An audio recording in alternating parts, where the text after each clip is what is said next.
എന്താണ് ഇന്നത്തെ മേളയുടെ പ്രത്യേകത, ഇന്നത്തെ കലോത്സവത്തിന്റെ പ്രത്യേകത എന്നതാ ഈ കഥ പ്രേക്ഷകരോട് പറയും. അതിലേക്കാണ്.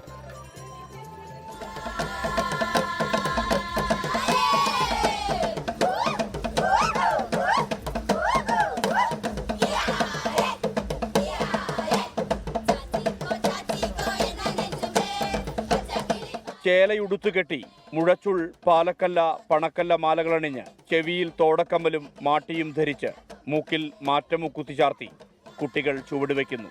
തുടികളും ചീനക്കുഴലും പാട്ടിനൊപ്പം നിറയുന്നു.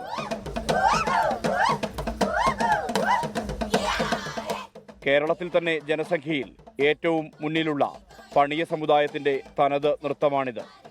വട്ടക്കളിയും കമ്പളനാട്ടിയുമാണ് പണിയ നൃത്തത്തിന്റെ ഭാഗമായി അവതരിപ്പിക്കപ്പെടുന്നത്. 5 ജില്ലകളിൽ പരിശീലനം നൽകിയത് പണിയ സമുദായത്തിൽ നിന്നുള്ള ആദ്യത്തെ MBA ബിരുദധാരിയായ മണിക്കുട്ടൻ പണിയൻ. മണിക്കുട്ടന് ഇത് ജീവിതത്തിന്റെ താളം.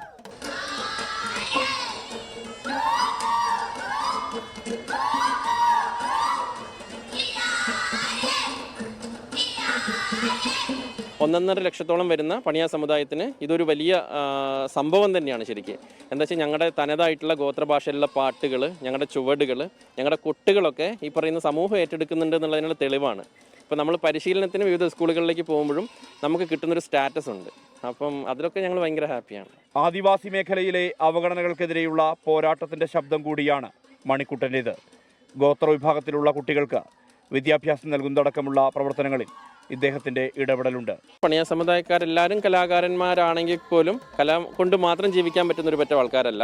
ഇപ്പം പല ആനുകൂല്യങ്ങളാണെങ്കിലും ഈ സമുദായത്തിൻ്റെ ഇടയ്ക്ക് ഇപ്പോഴും അകലെയാണ്. അപ്പോൾ അത് എത്തിപ്പിടിക്കാൻ ഈ കല സാധ്യമാകുമോ എന്നുള്ളതാണ് ഞാൻ ശ്രമിക്കുന്നത്. എന്താ വെച്ചാൽ ഒരുവിധ എല്ലാ സ്കൂളുകളിലും ഡ്രോപ്പ് ഔട്ട് കൂടുതലാണ് ട്രൈബൽ കുട്ടികൾ. എന്തുകൊണ്ടാണെന്ന് നോക്കിക്കഴിഞ്ഞാൽ, പക്ഷെ നേരെ മറിച്ച് ഈ കല വന്നു ഇതിനെ പരിശീലിപ്പിക്കാൻ നമ്മൾ സ്കൂളിലേക്ക് ചെല്ലുമ്പം കുട്ടികൾ ഈസി ആയിട്ട് വരും. നമ്മൾ പറഞ്ഞാൽ കൃത്യമായിട്ട് വരും. ടീച്ചർ കോച്ചിങ് കഴിഞ്ഞ ഒരുപാട് ആൾക്കാർ ട്രൈബൽ കമ്മ്യൂണിറ്റിയിലുള്ളവരുണ്ട്. അവരൊക്കെ ഈ പറയുന്ന സ്കൂളുകളിലേക്ക് എത്തുവാണെങ്കിൽ, അവർക്ക് അവിടെ തൊഴിൽ കൊടുക്കാൻ കഴിയുമെങ്കിൽ ശരിക്കും പറഞ്ഞാൽ കുട്ടികൾ ഈസി ആയിട്ട് ആ ഡ്രോപ്പ് ഔട്ട് ഇല്ലാതായി പഠനത്തിലേക്ക് കടക്കും. ഗോത്രവീര്യത്തിന്റെ കരുത്തിലാണ് മലയോരം പച്ചപിടിച്ചത്. ആ കരുത്തിനാധാരം ഇത്തരം കലകൾ കൂടിയായിരുന്നു. കാലം മാറിയാലും കല നിലനിൽക്കും എന്നതിൻ്റെ സാക്ഷ്യം പണിയ നൃത്തം. രാജേഷ് വള്ളരിക്കുണ്ടിനൊപ്പം സുർജിത്ത് അയ്യപ്പത്ത്, 24 തൃശൂർ.